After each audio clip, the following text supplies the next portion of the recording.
encouraged because they don't always actively participate. And yet I know that government employees would benefit greatly from a program like this. Yeah, nice. Well, In maybe with like general. the virtual new world, maybe it's a little bit easier and more accessible in terms of time and space. Yeah, it seems to be that way. I'm shifting my thought process as well around that. So I want to welcome you because I know you're very busy and quite hectic. So I'm quite honored to have you here, Tom. Tom McDougal with 4P Foods, founder and CEO. So before we get started in the sort of whole what's been happening these last 8 months as you've, worked with your organization around the virus and all that came with it, if you wouldn't mind just sharing a story about your evolution as a leader. Sure. Yeah. It's been quite a non-linear journey.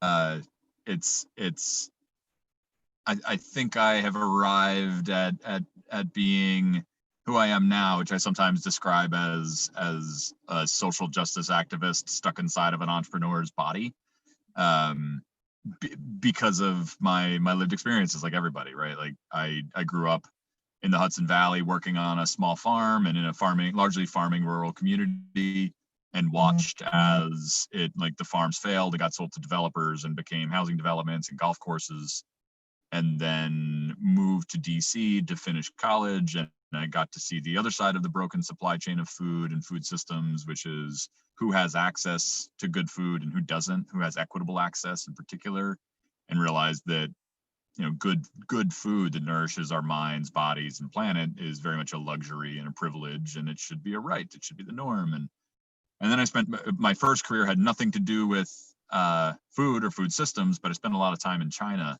doing manufacturing and import-export work, and that was where I really saw how global systems interact with one another, and how oftentimes they don't measure the real impacts that they're having, and often those impacts are negative.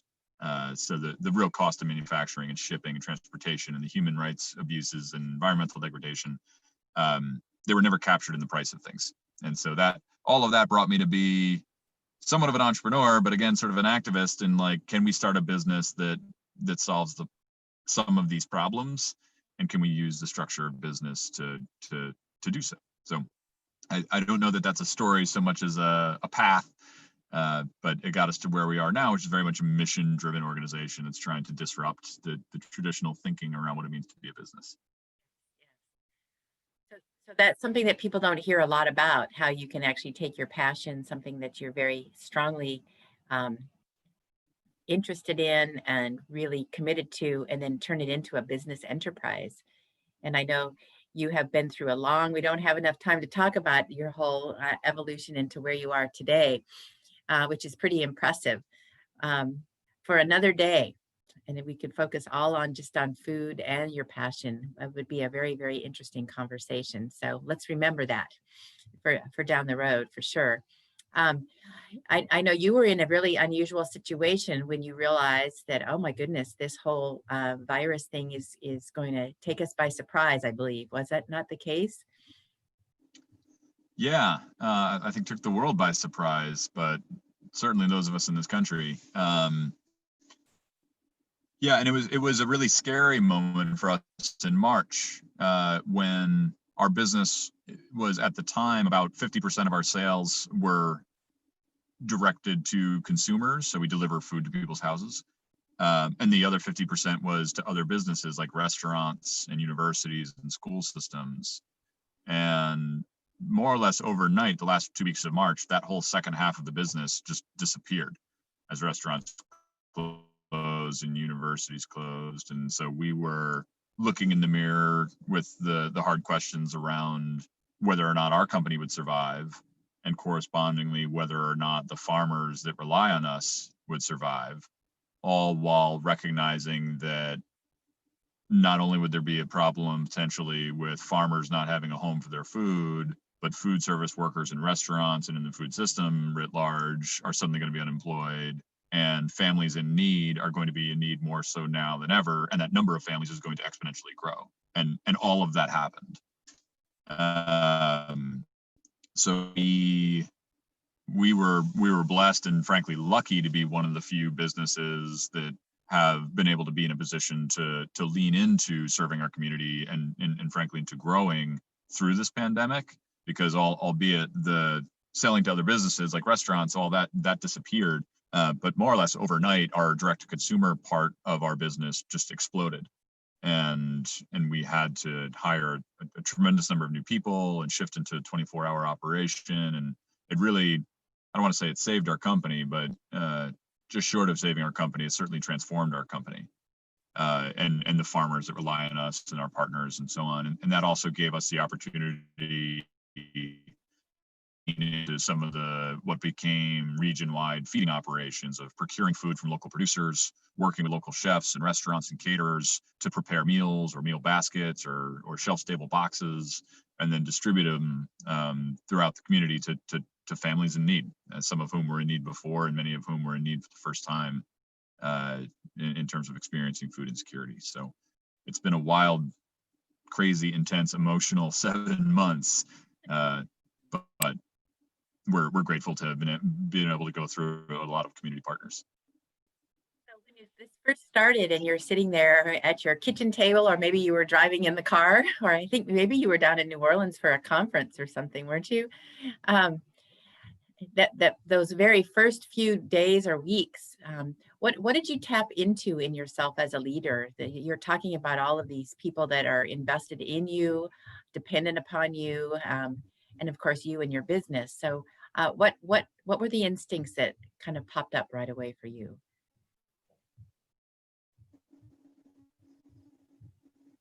Boy, that's a good question. I mean, the initial instinct was fear, that fear that we would fail, and that so many people that have given so much time, energy, and effort, either directly as a team member or as a partner or stakeholder, would experience sort of similar loss. And then sadness as I grappled with that fear, and then I had a glass of whiskey and then felt sort of like this resolve, like this grit, like no, like let's pull out all the stops. Let's try anything we can try to have that not be the case. And then had an all hands meeting with the team to say we have an opportunity to pivot. Not sure if it will work, but before we do that, are you all comfortable with trying to take a crack at this? Because the world is, again, remember where the world was in mid to late March. Like, this is prior to PPP. This was before we knew how COVID was transferred. It was a scary, dark time. So the ask them is, do you want to be part of this? Do you want to try to stand up and make something work? Because if the answer is yes, you are putting yourselves and your family at risk. You will be frontline workers. You will be delivering groceries. You will be packing it alongside people in a warehouse in a cold room. And that's a lot to ask. And unanimously, the team said yes. There was sort of this moral calling, I think, that we all felt to try to serve our farmers, serve the families that rely on us, serve each other. And so with that unanimous, like, yes, that tapped into a different instinct or a different, I guess, feeling that was new for me, which was a shift in mindset around something that I think other entrepreneurs and leaders struggle with, which is for a long time in our early years, I struggled with this idea of imposter syndrome, which is like being an entrepreneur and a leader, you're supposed to know what you're supposed to have the answers and project confidence, even though half the time you're making it up.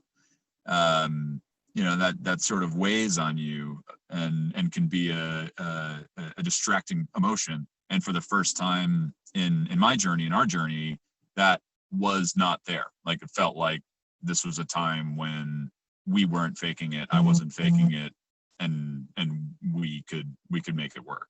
And knock on wood, we have. I think most leaders have that same experience at one time or another, probably more times than often. You keep mentioning we, so I assume you're talking about your team, the people that you have around you that have been working with you. What did you learn about your team through this? A lot.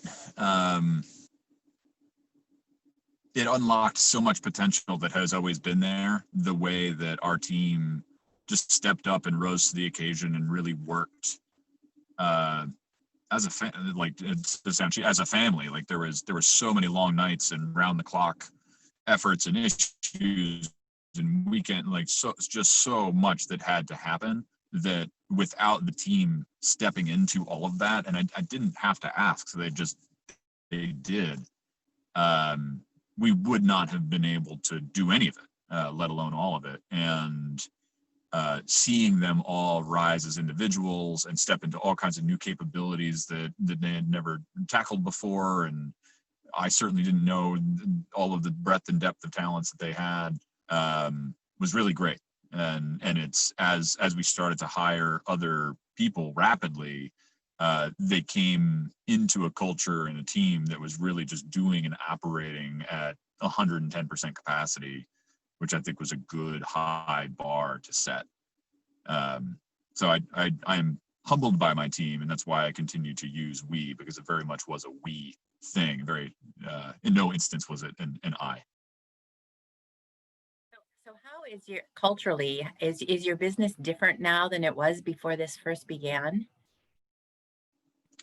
Very much so, and it's a thing that is it's at the top of my to-do / concern list at the moment, because going from a team of 20 something people to at our peak over 100 people, and now flattening out at 70, 80 something people, that many people hired that quickly into such a moment of chaos, albeit fun chaos and inspiring chaos. It's still chaos. I, as sort of like the chief culture officer, I didn't have the time to sit down and have lunch with everybody and really get to know them and understand who they are. And they didn't get to know me or the mission or the why. They were just sort of thrown into the warehouse to pack carrots into bags.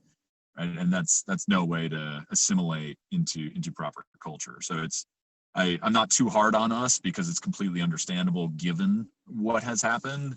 But now, as things have gotten a little bit less crazy for us internally, we're at a moment where that has risen up the priority list of like, okay, now let's go back and start fine tuning and tightening the nuts and bolts on culture, and getting the team to a spot where that original 20 something feel the same as everybody else. So yes, it's changed. I would not say change for the better, but it's a continuous work in progress. What is your plan? Where do you want to guide them? Where do you want to see them 6 months from now? In more of a collaborative mindset, and there's a bunch of team members that are there, but not everybody. There are many that are there first and foremost for themselves, which is not to knock by any means, but I think that we've done a bad job of explaining the impact that our work has. Like it may be packing carrots into a bag, but do you know who these carrots will go to, and how that has, or where they came from, and how that has an impact? I think sharing the why we do what we do so far has been a missed opportunity, because everyone understands what we do, but not everyone understands why we do it. And so if 6 months from now everyone understands the mission through and through, I think it will help a lot.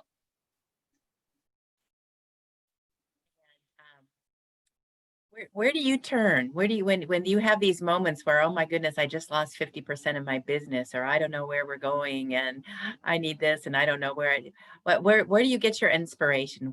Is it somebody, something? Wow, where do you go and get that, boost up again?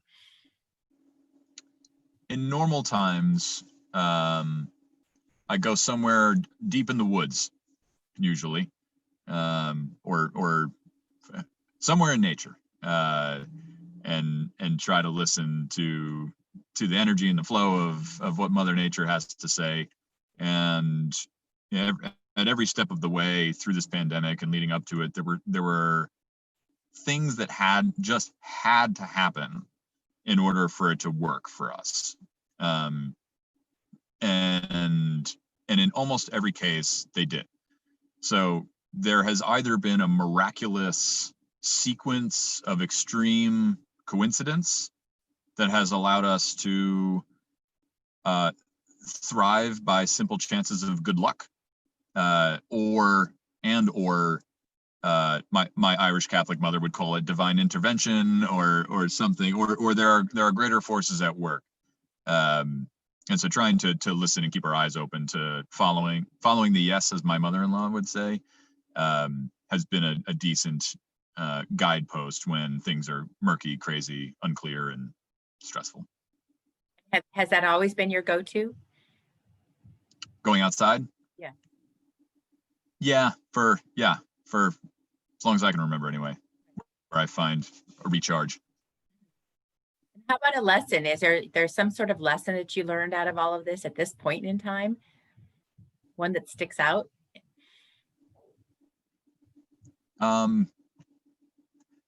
Investing in culture is worth it.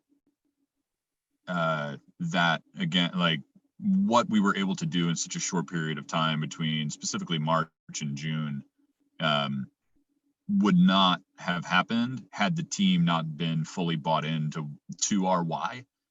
And they would not have been fully bought into our why had we not invested in developing that culture for 6 years, because it paid off. Everybody was willing and able to stand up the way that they did and rise to the occasion the way that they did, because they were so bought in and supportive and on board. And that cultural payoff was really profound. That's prior planning, isn't it? Making sure that piece of it is always part of it, not just being crisis driven. So yeah. Sometimes you have to be crisis driven. So how about the community that you work with, or you service, or you supply? What have you learned? Anything new about the community that you serve or work with? I don't want to say that this is new, because it's not.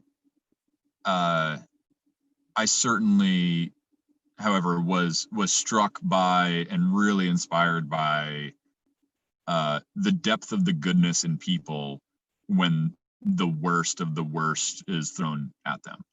Just the number of community partners and actors and good people here in the county, but really in the region where all of the pieces we touch, so many people were ready, willing, and able to serve their neighbor from a place of altruism and love and empathy. And it was just really great to see. It was a really wonderful human moment. I say it as past tense, but it is still present tense. It's still going on. So it was nice to connect at a deeply human level, albeit through salads and hamburgers. And were you able to get a sense of that while you were working? Did that help you get through some of the crisis? I think so. Yeah, knowing you're not alone, right? Like not alone in crisis, and not alone in serving, and not alone in community. And we all may be locked away in our homes here and there, but we're not alone in that either. So there's some connection that is brought by pandemic.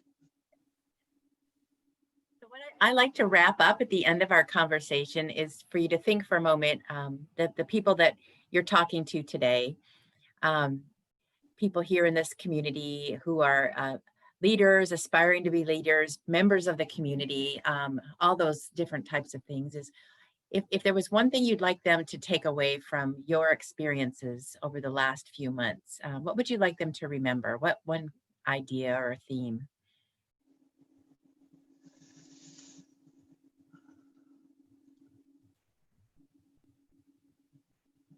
I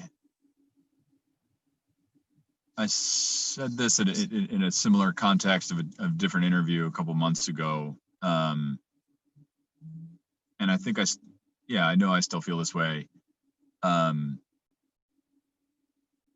Don't forget if your eyes have been opened to the wrongdoings that are a byproduct of the systemic, inequitable design of so many of our systems, be it the healthcare systems, our food systems, our education systems, our financial systems. If you have seen that in a new way or felt that in a new way, don't let that new insight go away. Like, let's not go back to normal, because normal wasn't working for so many people. We had one of our one of our new customers that signed up during the middle of the pandemic is a woman close to Washington, D.C. And she wrote us this note that she signed up to get a produce delivery from us, and she was anxious the day that it was going to arrive. She wasn't sure what time or if and how the logistics were going to work and all of that. And meanwhile, she had spent years studying food access and food insecurity and the racial inequities that exist within those issues and why. And so she knew it intellectually. And then the bag arrived and she put it on her counter and she opened it up and there was all this beautiful bounty of local, wonderful produce. And she started to cry. And she was kind of surprised by that. And she realized it was because not only was she overwhelmed, but it was because she realized that the little feelings that she was feeling in the early part of the day, they were the beginning feelings of food insecurity. She wasn't sure where her groceries were going to come from.